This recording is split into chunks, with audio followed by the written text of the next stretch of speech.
a not safe for work podcast where, again, if you were on speaker or some kind of like non-headphone apparatus, you will definitely get fired just because we're talking, at least this episode, about free speech and Elon Musk.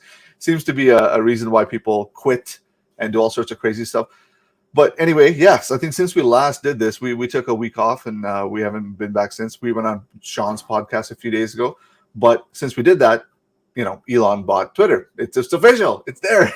The guy's, he's officially muscled himself into a even bigger position of power, if you could even imagine that to be the case. But anyway, we are here. We are in a post-Elon Musk.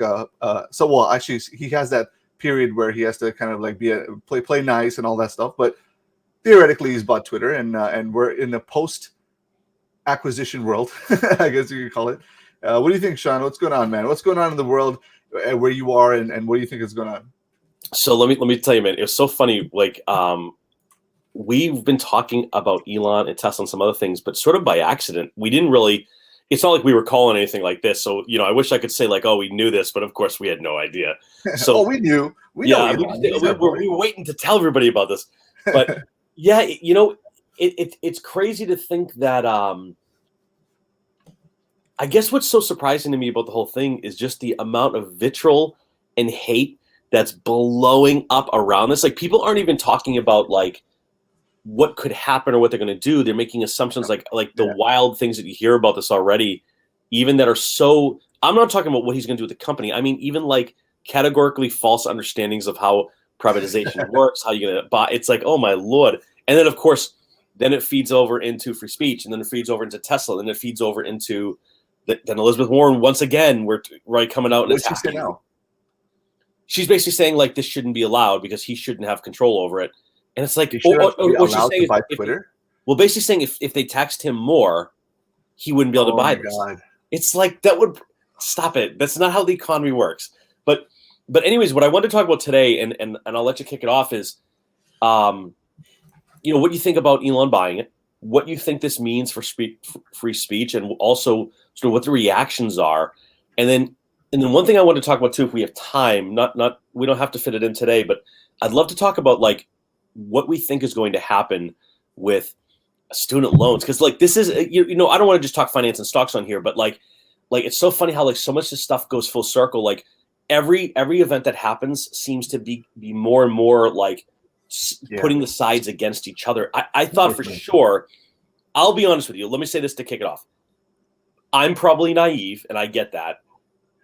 I am so surprised that people would be this upset about Twitter being bought, because if you didn't think, I just don't see how anyone could think that there's a problem with him owning it. But this is me probably being naive. So I don't know. I'll let you start it off what you think here and what you think is going to happen. Do you think he's actually going to be able to do it, first of all? Like, is this going to actually go through? It's Elon, man. I don't know. I mean, if Elon messes this up and he doesn't close this transaction, it's going to be, in my opinion, like, you're so stupid. Why? Because he has to pay $1 billion, I think, penalty or something if he fucks it up, right? So it's not exactly. He personally does, but if they do, then he doesn't. Yeah.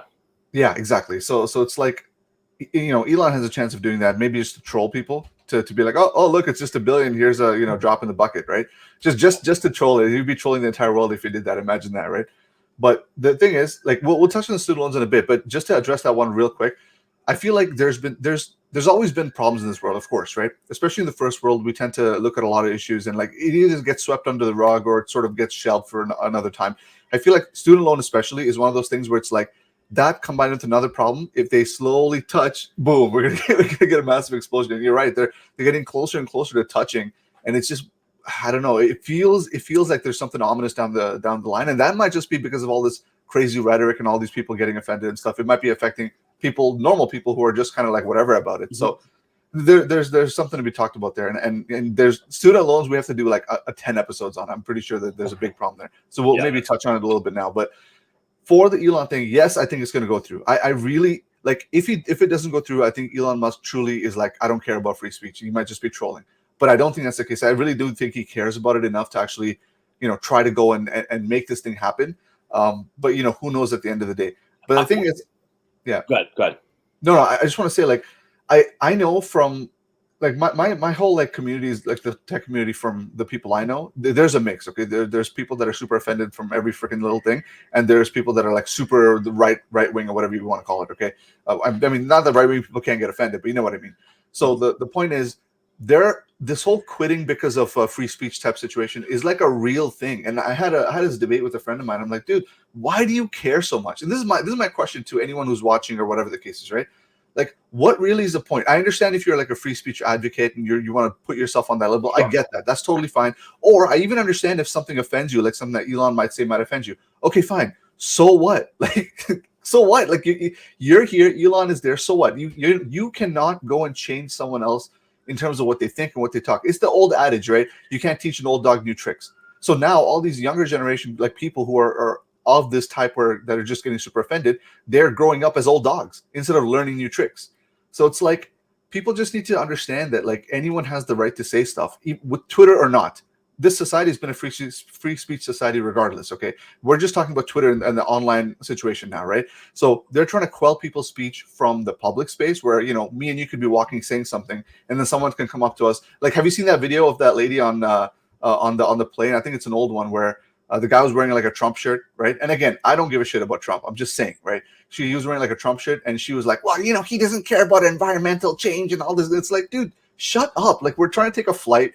Like, listen to your music or whatever the hell you listen to, and like just be about your merry way. So I don't understand. I'm not surprised though, like you, Sean. Like, I'm really not surprised. I've been dealing with this shit in terms of like, you know, people I know and all this stuff for like a long time. I know you have too. So in a way, you're surprised that you're surprised, I think is what it is.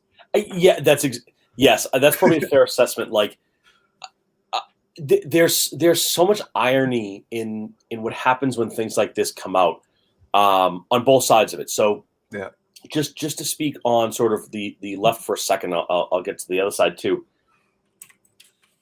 It comes out that he wants to buy it, and on by the way, on the premise of free speech. Okay. Yeah. And then now Biden's announcing like essentially a truth department of the government, which is, I'll be honest with you, that's pretty insane. A department of disinformation. That's like right out of 1984, the book. Yeah. If people don't know the book I'm talking about, I'm a little bit older, I get that. You got to go back and you got to read. And I'm not saying a fictional book is about truth, but keep in mind, like, you know, things always start with good intentions, and good intentions get ugly very fast. And so, like, if you worked at Twitter, I would think like your entire being would be around the idea of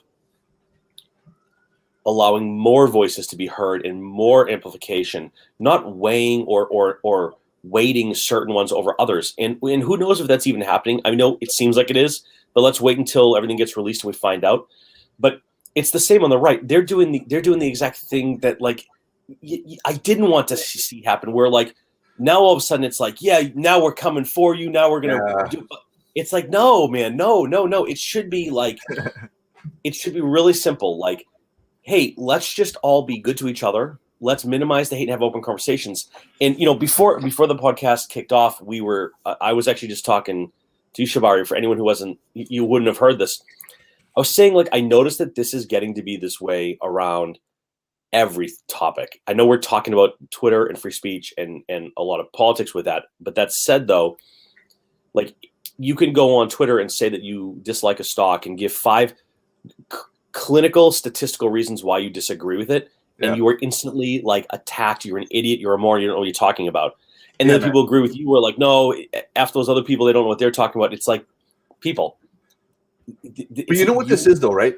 I think the thing, what's happening with this is this has always been there. To be very honest with you, I don't think this is exactly new or novel by any means, right? I mean, me and you are from that era where we remember where there was no Google, where we remember all that shit, right? Like what ICQ and instant messenger from MSN was probably like the hottest thing at that time. So that being said, like this was always a thing. People's online presence always has more balls than their physical presence, myself included. Like when I show my face, this is me, right? But if I, for example, like it's not like I don't get offended. I definitely get offended by stuff, but I don't go out and rage. I actively try to control it. During my younger years, I would take like for example, I was a huge proponent of environment stuff. So then I would go and be like, you know, oil companies, F you and this. But then I caught myself and I'm like, man, this is kind of stupid in a way because you're not really doing anything much. One person can't really make that much of a difference. But at the end of the day, forget making a difference. You have to first understand what you're trying to solve in the first place. I think that level of like, a second level of thinking is not present currently, especially online. So I think that's what the problem is. And you're right. It's like,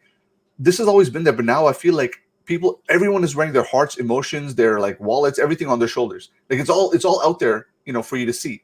So I think the difference was when we were younger, and I could be wrong, and this could piss off some folks, so my bad. But what I'm thinking is when we grew up, right, we spent a lot of time outside or played basically some video games that wasn't online or whatever, right? So we didn't see trolls and all this stuff. So we had a good mix. Like by the time by the time we got to the social media era or all this other stuff came out, we were already, we already knew the stuff where it was person to person, face to face. So when we got online, it was more like, oh, let me try this, right? So some people might have gotten into the stage what we're talking about, where people are like this freaking woman over here screaming her head off and all this other stuff in the thumbnail, right? But not a lot of people, right? So there was a good mix, and people had this idea of life before, so they could fall back on something. However, now, and I know this because my brothers are that age, they grew up in this. They're totally inoculated in this space. This is their entire livelihood. So this is all they know. So their personalities online are their personalities. Like when I talk to my brother, he's almost a zombie sometimes. So it's like, do you remember the game? Do you remember the game when you were a kid, Telephone, where you'd like line up in a group of 10, you tell the person in front of you like a sentence about the end, it was completely the wrong thing. Yeah.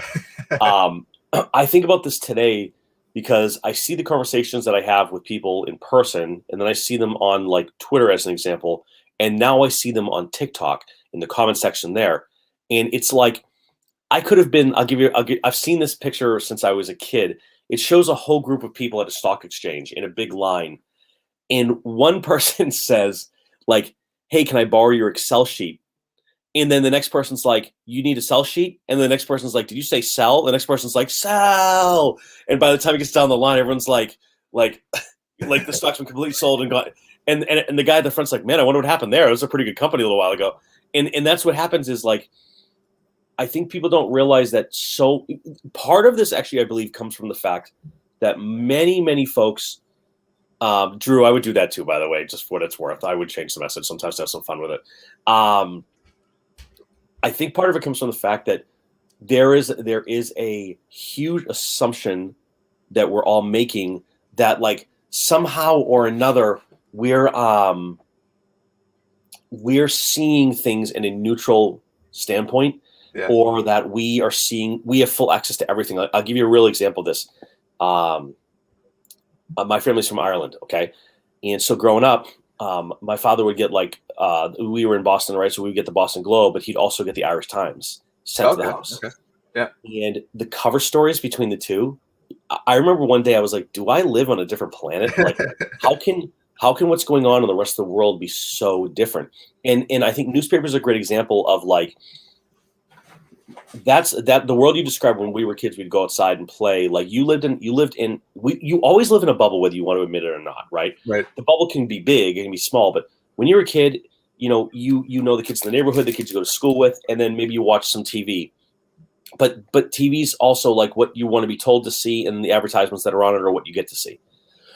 With the advent of social media, in the beginning was like, oh, cool, Facebook would be great because now I can connect to like my college friends or people I haven't seen in 10 years or family on the other side. Pictures, something very innocent, right? Very innocent. Great idea to start. I mean, granted, we know he didn't start with an innocent intention, but for the average user, it was an innocuous, nice thing or whatever.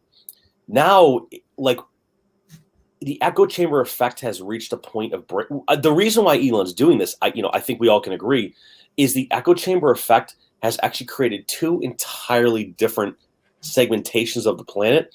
Yeah. And the problem is they can't, the bubbles won't combine. And That's what's happened is like, it used to be a Venn diagram and now it's not. Now it's just two separate buckets or containers. Yeah. Yeah. And like, if you I find that like, there's things being fed to me on Twitter as an example, where I'm like, why is that coming to me? I've never looked at anything like that before. I don't follow anything like that. And it could be random things, right? It could be anything. But I think people don't know that they're inside of an echo chamber and that like that's why they're like, man, everybody agrees with me. And it's like, well, not really. Yeah. It just everybody around you is from the same community.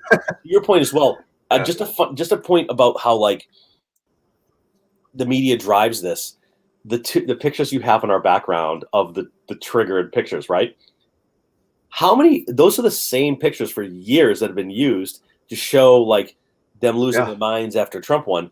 But like, it's not like this is happening outside in a parking lot down the street. It's not happening at a supermarket. It's not happening in the mall. It's just like these were great sound bites that have been shared 20 billion times probably at this point.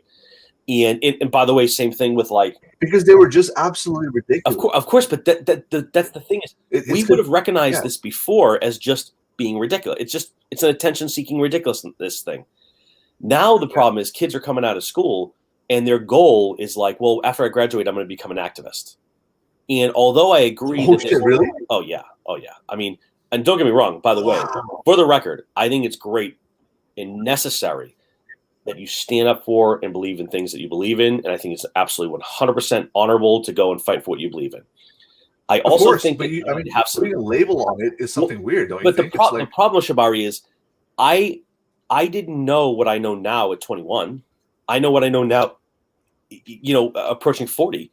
So it's like your opinion of the world when you're not working, paying bills, and raising a family is very different than when you have all of those things and you have to manage it, which is sort of a great segue into like why this is such a disparate environment. Like,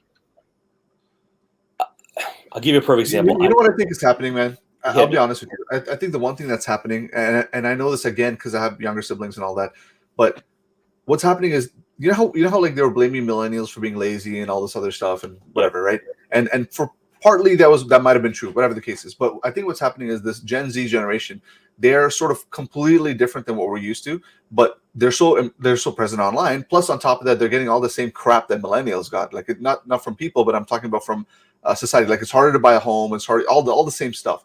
But they have their online presence, so in a way, they always seem happy. But in the same sense, they have the same problem, and basically a lack of ability to cope for it. At least millennials, for the early millennials, like us, for example, I think you are for the most part, but we have that ability to be like, okay, at least we can ground ourselves in what we did before this online stuff or whatever the case is, before shit got hard, before Y2K and all the crashes and all this other stuff, right? But the problem is like these guys don't have that. They don't remember a time when there was not some crazy level of inflation. Like a lot of these kids are born maybe right in the 2008 when the recession happened, or global financial crisis, whatever it's called, right? So they brought into that space. A lot of people were recovering from that, and all of a sudden COVID came. So in a way, I understand that because blue collar family and all. I get that. I think that's what's happening. People are not able to cope with what's sort of like omnipresent in all of our lives. Some of us are able to cope with it, and that's why it's so outrageous, right? That's why these pictures of these like ladies or whatever are down here, because they weren't able to cope. And it's so ridiculous to us because we're like, well, we coped with it doing this, but these guys couldn't. And it's like you see the outflow of emotion just come out of it. And I kind of feel bad in a way. I'll be honest. Like, I sympathize with them a little bit. It is a little bit nutty and kind of crazy, but I do understand that like people can get really offended, and they're doing their job of sticking up for it. It's totally stupid. And I would never recommend anyone to do it. But in a way, you can a little bit empathize. That's all I'm going to say. Like, I feel bad. Yeah, well, and look, like here's the thing that we have to be honest about is like someone raised people to feel the way they feel. It's easy to point the finger at the person doing it, but it's like, well, what was your household like? Like, to be fair, I mean, there's always that. I've been hearing that for years, where it's like, oh, millennials don't want to do anything, and it's like, well, who told them it was okay to not do anything? It's like, oh shoot, well, I guess actually a lot of people probably did, right? You actually, Drew, I was just about to, man, Drew, we got to get Drew on the show actually. Drew brings fire all the time. Make sure you have that mustache going though. It's got to make an appearance. That's practically mandatory, to be honest with you.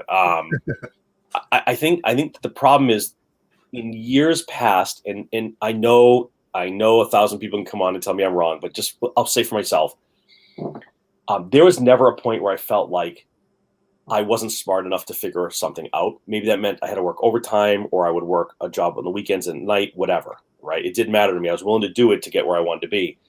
I read a lot, right? I studied the stock market. I learned how to invest and trade the right way. I don't get emotional about money.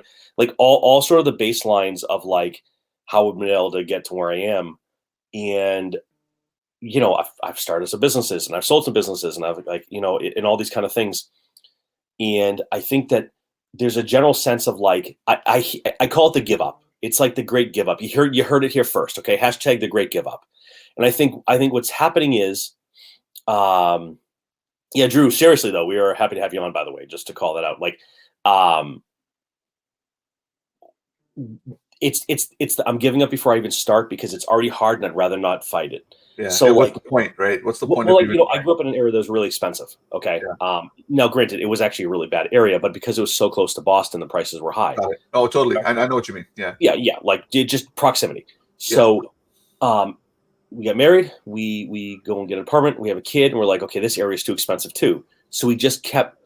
Look, we didn't necessarily want to be where we end up sometimes, but it turned out to be a great decision now. But like my point is, we kept looking in sort of like concentric circles to say like, hey, where do we have to go to find a nice place to raise a family that I can also afford? And you know what I had to do? I had to drive to work an hour each way. Yeah. Okay, but I've got a great place to live and it's good for my family. And what I hear is like, well, I want to live where I want to live, and I want to work where I want to work, and I want to do what I want to do. It's like, yeah, you're talking about entitlement, right? You're talking about entitlement. Exactly. I'm talking about entitlement, but the problem is like, have entitlement, but then also have everything else that goes with it. Because this is the one thing I get this argument all the time. Like, I don't get it because incomes don't match home prices. Yeah. Listen to me, man. That is not true. Some parts of the country are insane. Yes. But like, I'm in Massachusetts. Let me give you a real example. I'm up by the New Hampshire border as well. So just think about this for a second. Okay.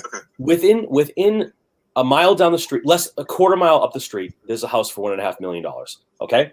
But about 15 minutes in another direction, you can get a house in the 3s and 4s. Okay.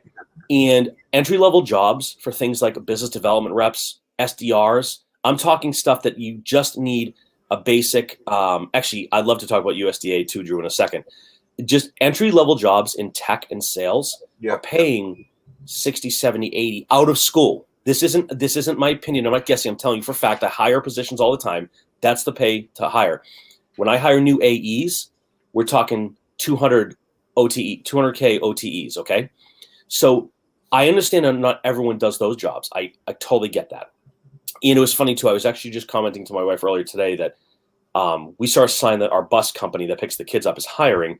And I just happen to be curious because that's the way I am. So I called and just was like, hey, I'm not a bus driver. I'm not trying to be a bus driver, but what do you guys pay? And it was actually less than I expected. But I was just thinking like there are a lot of like good jobs that aren't paying $14 an hour like I keep hearing about. And by the way, if you're making $15, $16 an hour, you shouldn't be thinking about buying a house anyways. I'm sorry that people don't like to hear that. I got a theory on that though. I'll tell you what it is. I used to think like that, and I still kind of do. But I understand a little bit because, okay, so I'm 32 now, and I remember like in my early 20s, I kind of like flunked out of school, went back and forth and that kind of stuff, right? The one thing I think is hard for people that are working that kind of jobs, and this is why I'll empathize with them a little bit. Not all of them. The majority of them are lazy as shit, and I'll call it out because I was one of them. I understand, okay? But there's a few folks who are really trying, and they just can't get over the hump. And I understand why now, because I remember at that time, I couldn't have a car. Long history, there were some issues with accidents and stuff like that. I couldn't afford insurance and all this, right? So I'd have to take the bus. The problem that a lot of folks, say for example, you are a person earning 14, 15 bucks an hour, but you get dropped off by your mom or dad, right? Mm-hmm. Versus me or someone else, or one of you guys who are working 14, 15 bucks or earning 14, 15 bucks an hour, and you're taking the bus, right? The problem is you don't have time, right? So the time you're giving up to get to work for that 14, 15, the arbitrage is really bad. It's almost a negative. Whereas somebody's just dropping you off, for example, right? So what people do, and I know this because like a friend of mine's mom was like this, she would come home and the time that she has before her second job, she would try to do the family stuff instead of learning more or whatever the case is. So it's hard to get some jobs. I'm not saying like every job, but it's hard to get like the tech ones, right? Like for example, I know there's this guy on YouTube who's always like, oh, it's so easy to get a tech job. Just go on YouTube, it's free content. But dude, that takes time.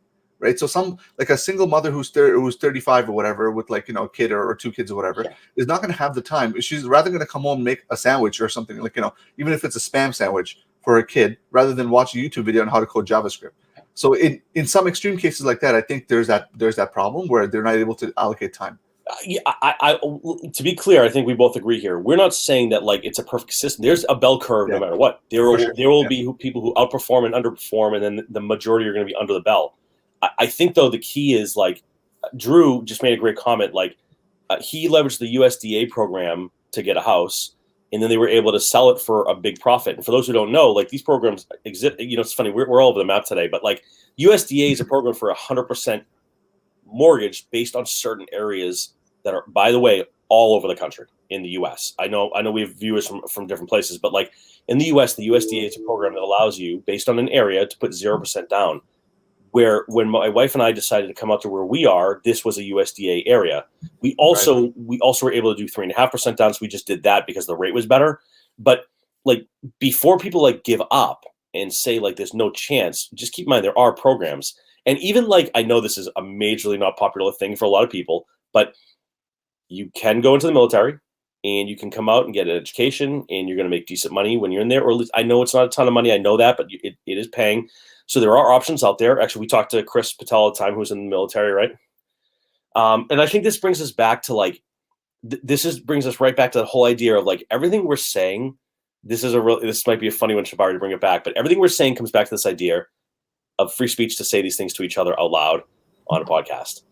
And anyone can hear this and anyone can listen to it. And what we have to be worried about is if we say something we're not supposed to, getting shut down by YouTube. Yeah. And that, I think, as we've talked about mortgages and millennials and incomes and working 2 jobs and single moms and everything else in between, this brings us back to where we started, which is like the ability for you and I to sit here and talk about this and be able to do it publicly is great. But we also only have 5 people watching the show. We appreciate the 5 people, by the way, a lot. You guys are great, man. Like it's really hard to get the word out there. And I think what a lot of people have wondered is, well, why is that? And we're finding is because there actually is within these tech companies a lot of suppression, and that's been a surprising thing for people. Yeah.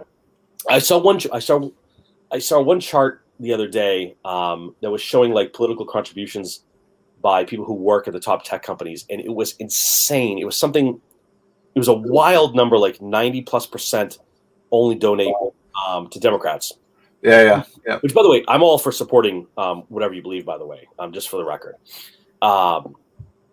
But I do think it's a scary moment. And so, like, let's, on the note of politics, on the note of free speech, on the note of the Department of Disinformation, let's cover one topic here at the end. Let's talk about student debt. This is a real fire topic, but, like, let me give you the preface, and I'm going to be quiet. I want to hear your thoughts. Yeah. Part of Biden's entire campaign was forgiving or somewhat forgiving student loan debt. I think the number that it was like 10K up to 10K or whatever. Just I think that's what he ran on. This is coming back up again now. Yeah. And it seems to be coming up again right as we're approaching midterms, which if I don't care if you're on the right or the left, you have to be pretty bullshit with the fact they keep throwing this stuff in our faces just to get votes. Like you're being used. No matter which side you're on, just to be clear here, you're being used. You need to know that you are. But putting that aside, Shabari, number one, how do you feel about the student loan forgiveness? Do you think something's going to happen, and what do you think it is? Yeah, those are good questions. And just before I jump on that, guys, like whoever's listening, we're going to touch on all these topics in future episodes. It's like we're trying to do like a half an hour podcast. We're not going to keep you for much of your time. So every Friday. So we will definitely do more of this stuff for all these other topics. So we'll touch on the student loans in a second, in like, the small part here. So student loans, what do I think of it? I think it's total shit, but like the problem is it's a shit sandwich that we all have to eat, right? Like this is something that we all have to just live with, but forgiveness is a big problem. Okay, so in the US, it's a little bit harder because like you literally can't kill yourself out of student loans. It's that freaking bad sometimes, okay?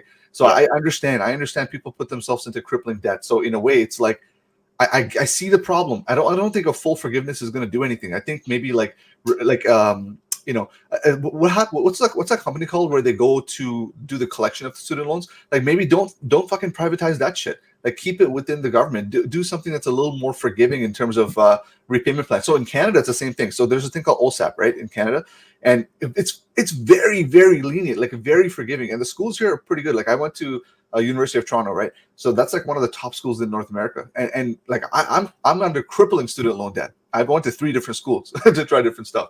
So I understand, but over here it's like they have this thing called the ROP, the repayment plan or something. So they base it on your income, and if you're earning a lot, then you can still choose. You can be like, okay, this is how much we want you to pay, and it's going to be very low interest. But if you want to pay less, that's fine. It's just going to be higher interest. You have so many options here. It's like, why can't the US do that? Like they would get more money from people more consistently if they did that instead of just like going after them and kneecapping people every other month, right? Yeah. So that's what I think of that. But the forgiveness, if they choose, and I think Bernie was a big proponent of this stuff, right?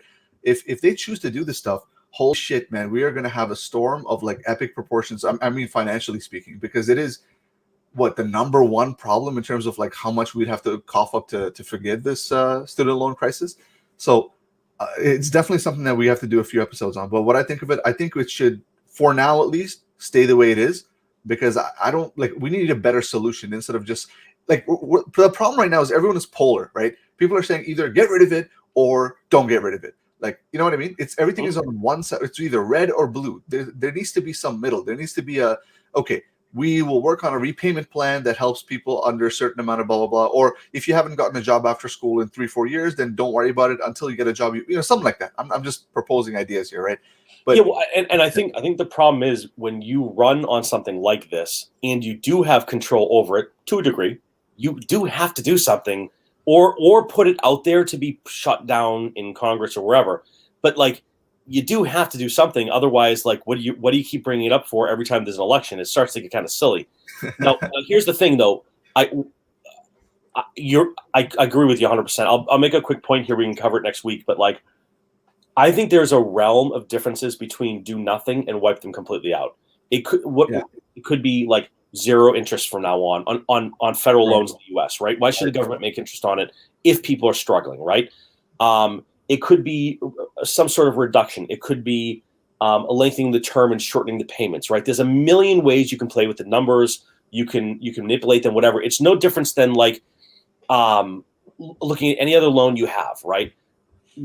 What I think is one I want to get into next week, and maybe we can even drop it off here, is why are the schools who are sitting on billion-dollar endowments able to just wipe their hands clean of people who are going bankrupt trying to pay their loans and can't afford to live? That's the one thing no one, like, let me get this straight.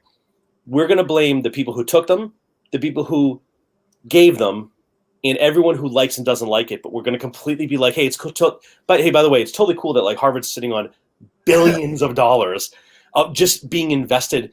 Keep in mind the entire point of the endowment accounts are massive, man. Isn't the point of the endowment to help with scholarships and getting kids money to come to school? Like the point. Come on. The point. Yeah. I mean, the point is right. So maybe that's something we can dive into next time. We'll bring some stats on it. But like, I don't know. And Drew, maybe even you'd be up to coming on and talking about your experience as well. But like, I think that it's political. It's 100% politically driven, and it has nothing to do with the actual people who have the loans, who are the ones who are either, and credit, if you've already paid them off, that's great. If you're struggling with it, that sucks. There's a huge myriad of in between those two things. But either way, we're still, to your point, the root cause is the insane costs at the universities, who, by the way, now they're going to be like, let's double the price anyways. They're going to get them all paid off irrespective. I think that's the real problem. There's so many problems, man. I know schools definitely cannot. They need to be held more accountable, I think, for sure. Like, I mean, tuition's going up like at an enormous rate compared to everything else. And I know we'll pull some numbers on it for the actual like student loan discussion. Just keep in mind, right? These schools are tax advantaged nonprofits, essentially, from a tax perspective, making billions of dollars. Full stop. Yeah, you know, they're companies, man. I know it's crazy. But all right, guys, I think we'll cap it off here. We will definitely return every Fridays. We took a break last Friday, so my bad. It's my fault. I was on vacation. It's my fault, to be clear. It's okay. It's my daughter's birthday, so it's okay. We'll blame Sean though. I'm good with that. But yeah, we'll be back next episode. We'll probably talk more about student loans, and free speech is going to be a continuing topic, I think, Sean. I mean, until this Twitter deal gets completely closed, and it's going to evolve. This is going to keep evolving every week. Yeah. Free speech is evolving every week, apparently. Right? No, but I know what you mean. So. I mean, let's keep a pulse on it. I think it's positive that Elon's making this move, and let's see what happens. But until next time, we will catch you guys in the next one. Peace. See you, everybody.